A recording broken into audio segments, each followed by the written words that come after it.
सापडतील ना। राजीनाम्याचा चेंडू अजितदादांनी धनंजय मुंडेकडे सोपवला।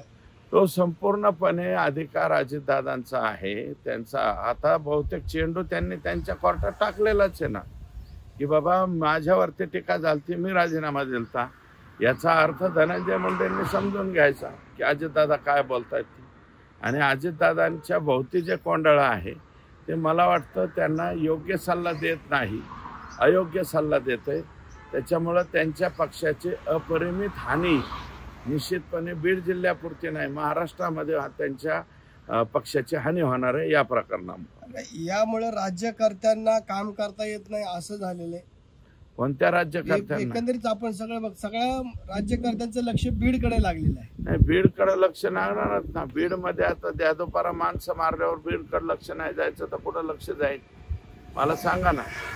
बीडमध्ये सगळंच इम्बॅलन्स करून ठेवलं आहे। इतका इम्बॅलन्स आहे की आम्ही कायम स्वरूपी ओरडतो की बिंदू नामावली पाण्याप्रमाणे पहिले कर्मचारी आणा। इथं 2% कर्मचाऱ्याच्या जागेवर डायरेक्ट 700% कर्मचारी झाल्यावर कसं काय व्हायचं? पोलीस अधिकाऱ्यांनी देखील बदलीची मागणी केलेली आहे। कोणत्या पोलीस अधिकाऱ्यांनी मागणी केली? जे आकाचे लाभार्थी असतील त्यांनी बदलीची मागणी केली असेल, बाकीचे नाही मागणी करायची। आणि ते आकाचे लाभार्थी गेलेच पाहिजेत आमच्या जिल्ह्यात। ज्यांना कोणाला राहायचं नाही त्यांनी अजिबात आमच्या जिल्ह्यात राहू नये, लवकरात लवकर बाहेर जावं। 29 तारखेला आमचा जिल्हा सगळ्यांनी लुटारू सारखा वापरला तुम्ही जिल्हा। आमचा जिल्हा काय दुभती गाय आहे का? 3 टाइम पिळायला? कवा पिळायची? पिळायचं बंद झालं की लगेच जिल्ह्याच्या बाहेर जायचं का? आता तुमची वाळू बंद झाली, राख बंद झाली, तुम्हाला इकडून तिकडून येणारी येडाप बंद झाली। त्या कंपन्या आल्या, त्या कंपन्यांकडून प्रचंड मोठ्या प्रमाणात पैसा ओकाळला काही पोलिसांनी आणि त्याच्यामुळं तर हे। आणि आता सुद्धा फोन झाल्याच्या नंतर, एवढी भयानक घटना झाल्याच्या नंतर सुद्धा वाल्मिकच्या कनेक्टमध्ये पोलीस होते। असे पोलीस आमच्या जिल्ह्यात नको आहेत, त्यांनी लवकरात लवकर जावं, जिल्हा सोडावा। 29 तारखेला जी अवधा कंपनीला जी खंडणी मागितली होती त्याच खंडणीतून हा खून झाल्याचा प्रकार 100% मूळच खंडणी आहे। आणि आता राहिलं काय त्याच्यात चर्चा करायची? खंडणी, 101, ॲट्रॉसिटी आणि मोका हे सगळं आता एक आहे। त्याच्यामुळं काही चिंता करण्याचं कारण नाही।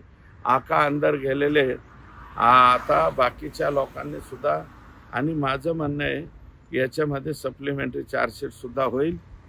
अजून काही लोकांच्या वरती देशमुख कुटुंबीय आणि मसाजोकर आणि तमाम महाराष्ट्रातल्या, बीड जिल्ह्यातल्या तमाम महाराष्ट्रातल्या जनतेची इच्छा आहे यात आणखी मदत करणारे सुद्धा ह्याच्यात जेलमध्ये गेले पाहिजे। नका का ह्याच्यात लागा ना, पण त्यांना वेगळा मौका लागला पाहिजे।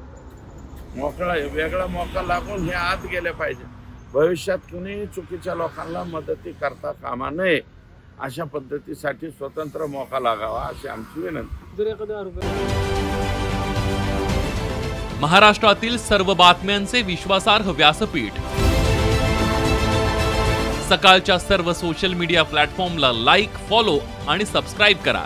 तसंच सर्व नोटिफिकेशनसाठी बेल आयकॉन प्रेस करायला विसरू नका।